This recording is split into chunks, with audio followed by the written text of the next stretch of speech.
안녕하십니까. 18장 외상성 손상 발표를 맡은 1년차 신서영입니다. 이번 장에서는 외상의 역학과 병인, 어떤 검사를 하고 어떤 진단을 하는지, 그리고 유치와 연구치에서 즉각적 조치의 차이점을 알아보겠습니다. 덴마크 연구에 따르면 유치역이 어린이의 30%, 연구치역이 어린이의 22%가 외상성 치아 손상을 경험했다고 합니다. 남아가 여아보다 2배 정도 연구치의 외상을 더 많이 경험하고 또 그 손상은 보통 한두 개의 전치를 다치는 경우가 많으며 상악 중절치가 34%로 가장 발생 빈도가 높다고 하였습니다. 이는 어린 아이들에게 있어 근육의 조화와 판단이 불완전하여 넘어짐이 빈번히 일어나기 때문이라고 하였습니다. 더불어 구강안면 영역에 대한 외상은 어린이 신체 학대의 일부로 나타나기도 하기 때문에 주의 깊게 살펴보아야 함을 교과서는 말하고 있습니다.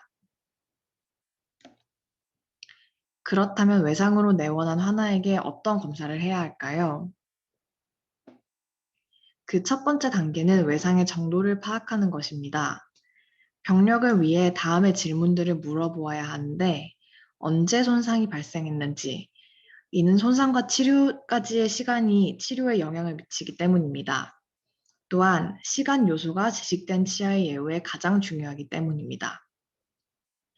다음 질문은 어디서 손상이 발생했는지, 또 어떻게 발생했는지도 물어보아야 합니다. 어떻게 발생하였는지는 외상의 종류에 대한 중요한 단서를 제공할 수 있습니다. 교합 시 장애가 있는지 물어보는 것 또한 중요한데, 이는 하악 운동의 제한 혹은 개폐구 시 하악골의 변이가 악골 파절의 가능성을 의미하기 때문입니다. 다음은 의과적 병력을 알아야 합니다. 환자는 치료에 방해가 되는 질환이 있다면 알려야 하고, 구외 검사 시 부종, 멍 혹은 얼굴과 입술에 생긴 열상에 주목해야 합니다. 깊은 입술의 상처는 치아 조각이나 다른 이물이 있는지 면밀하게 관찰해야 합니다. 구내 검사는 부종, 열상, 구강 점막과 치은의 출혈 여부, 교합에서의 이상, 상실치, 변이되거나 느슨해진 치아, 파절된 치관 혹은 범랑질, 균열 등을 살펴보아야 합니다. 변이가 있다면 그 정도 밀리미터와 방향이 기록되어야 하고 동요도가 있다면 수평 및 수직 방향 모두에서의 정도와 타진 반응 또한 검사해 보아야 합니다. 타진의 민감성을 보이면 치주인대의 손상을 의미하고 금속성 소리는 손상된 치아가 뼈에 단단히 고정되었음을 의미합니다.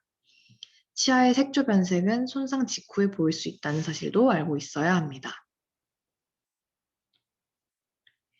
검사에 있어서 또 중요한 방사선 검사는 지지 조직으로의 손상, 치근 발육 단계, 그리고 유치 손상의 경우 후속 연구치와의 관련성에 대한 인상을 얻어내기 위하여 반드시 필요합니다. 이 장에서는 세계보건기구 WHO에서 추천되는 분류법이 사용됩니다. 크게 경조직과 치수의 손상, 치아 경조직, 치수, 치주돌기의 손상, 치주 조직의 손상, 그리고 치은과 구강 점막의 손상입니다. 영구치열기에서는 단순 치관 파절이, 유치열기에서는 앞탈구와 탈구가 가장 흔합니다. 이는 아마도 어린 아동에서 치조골이 탄력적이기 때문에 경조직의 파절보다는 치아의 동요나 변이가 더 잘 일어나게 되기 때문이라고 설명하였습니다.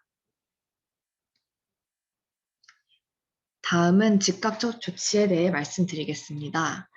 먼저 유치의 손상이 가해졌을 때 치과의사는 영구치의 가능한 손상에 대해 언제나 주지해야 합니다. 유절치를 유지하는 것이 발육 중인 영구치의 치배를 위태롭게 할 수 있다면 언제나 발거되어야 합니다. 복잡 치관 파절 또는 치관 치근 파절에서는 발치가 최선의 치료법이며 치근 파절에서 치관부 파절편이 극도로 변이되었다면 발치가 최선의 치료법입니다. 또 함입성 탈구에 있어 유치 치근은 협측 골판을 뚫고 변이되는 경향이 있는데 이 때문에 버칼 서커스 폴드를 촉진해 보는 것이 추천됩니다. 방사선학적 검사에서 함입된 치아가 짧아 보이면 치근의 협측 변이를, 길어진 상은 영구치배 쪽으로의 구개측 변이를 의미하고 유치치근이 구개측으로 변이된 경우라면 발치가 추천됩니다. 치근이 협측 방향으로 변이되었을 때 함입된 치아의 재맹출은 일반적으로 2에서 6개월 내에 이루어질 수 있는데 재맹출이 일어나지 않을 경우 유착을 의심해 보아야 합니다. 완전 탈구의 경우 방사선 검사를 통해 없어진 치아가 함입된 것이 아님을 확인하는 것이 중요하고 제식을 해서는 안 됩니다.